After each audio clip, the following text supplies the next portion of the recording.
buko Dillavers Bukan. Kaya meron pa tayong open division at meron pa tayong isang feeling naman pa rin po dito. So, good evening, 6-second moving and jumper.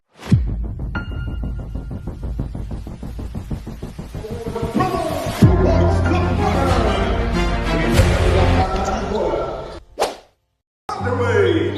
Boses out, time is on. Kay Barangay de Bongos for the 68th round in the first quarter, 3 minutes and 40. Nawala pang pinupunto sa magkabilang team na fixing sila na play. Harap-harap na lang na pwede. Mag-easy na yan. Inuulang sa tira for Tinimunod. Ang apitipak, good for the horse by Ara. Parehong nasa 2 points sa magkabilang team. Kiling number 5, susugod na. At yun, makakapulitan na din natin ang unang magandang impulse na ang Batang Aris para sa ating first quarter. Makukumpleto pa ng Batang Tining for the possible po sa ating Facebook Live. 2 minutes remaining time for the opening quarter. Outside Jerry! 3 points! Maraming salamat sa suporta sa inyo pong mga anak. Lalo't appreciate AC Layup. Lalo't ang hahanap ng panibagong dagdag. At 23.5 mga kaibigan na dito ng oras for this quarter number 1. Dahil sa naman free throw, Tining, good for 1 point. Still sa ating venue. Ilan ang pinigay sa pagkapanan. Bibira ng dalawang off the window. Good for 2 points. 5. Yung mga bagong ibang mga pagbabago para sa magkabilang team. Switch ng direction. Ilan ang jumper. Yes, sir. Good for 2 points. 4 minutes and 12 seconds to go. 14 seconds on the shot clock. 8 on drive. Basketball count for 2 points. Sending back for Tining. Nawawala ng tingin bola. Tining number 5. Jumper for 2 points. Good for 2 points.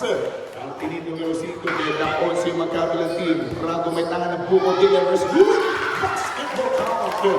Ay maaga. Tipong mga mosquito ng division basketballist. Inside. Oh, what a pass. Bingo. 2 pointers. Sa team ng Distributos.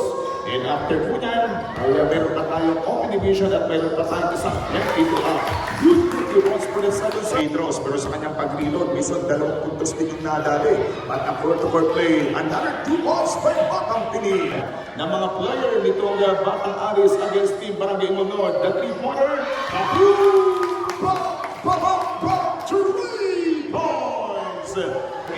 will equip mga kaibigan. I think talagang kitang-kita natin na nag-resulta with training ng mga kabataan for Team ng Aris. Ang mga taga-Batang Aris, ilanot, binigay sa mga kanan, titira ng pagtuhan, outside shot, for 3 points!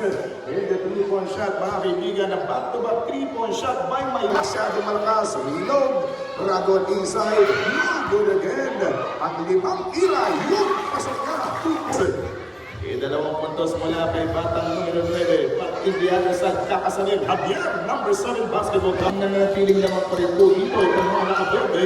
It is all good evening. 6-second moving and jumper.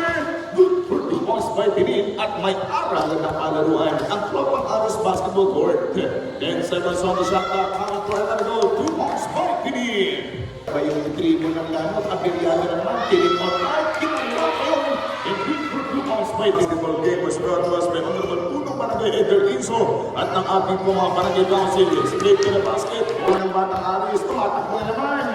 Ang Batang scoring machine. Good for 2 points at may pass. Ang mga kaibigan ng Batang Aris. Lanot sa bandang gitna. Susugod. And a jumper from the score. Basketball count. Against number 30. And mawawarning natin rin po mga kaibigan for penalty situation itong team ng Batang Aris. 1 minute and 3 seconds to go. Good for 2 points by Tining. Ang Barangay Munod. Lasing ang parang free throw. Yes, sir! Yung mga ganda at 52 points. First free throw. Hindi ka natin mapakikinabangan yung last free throw by Tining.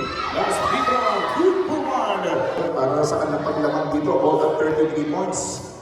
Nasa galamay ng Batang Lanot. Ang Batang Lanot. Instead of ang basket.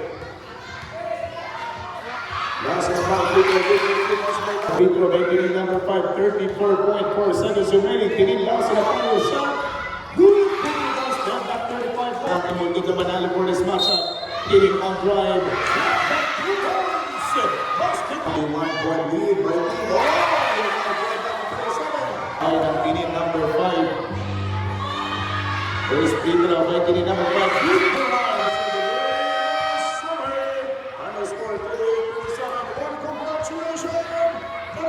Ibo na